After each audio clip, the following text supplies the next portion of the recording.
Sure. Andy was my second year film at Cal Arts. I had made a first year film that was terrible and never finished it. Never finished it. It was one of those things where you learn your lessons and you move on. And with Andy, what it was my co-producer Eliza Hittman had told me this story, a true story about a friend of hers, and it was just so evocative, and it didn't make sense in my head about this little boy who goes to the mall and has this kind of dangerous encounter with like a man. Um, and it was one of those things where I couldn't understand how it happened because it was such a public place, um, and I just went to bed that night thinking about kind of, like what were the events? All I heard was a very quick story, a quick telling of it, and I was like, what happened exactly? And I think this was happening at the same time that I was developing ideas about um, an Asian American masculinity and what that means. And it's always been on my mind, really.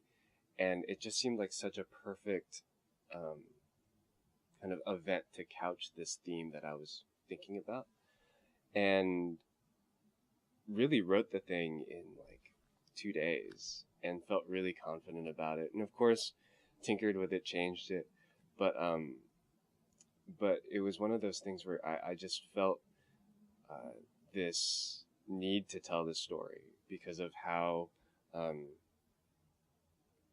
because of how important it is to just talk about family dynamics and what an Asian American family living in the U.S. now, what the fears are, what the hopes are, and to me just really felt like kind of the right moment, the right film, the right time.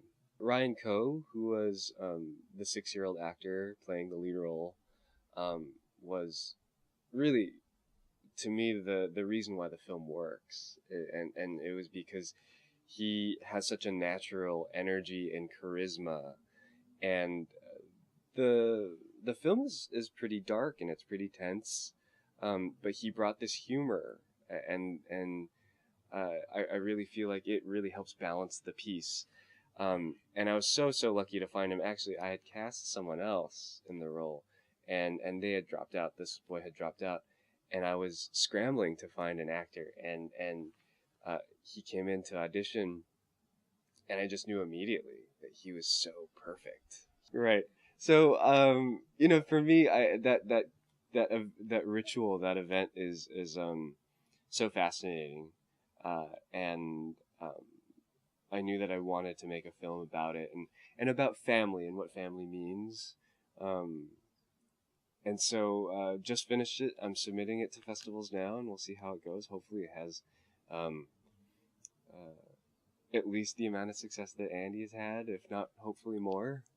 Um, but definitely after this film, just writing some features. I feel like it's everybody's goal after film school to make that first feature.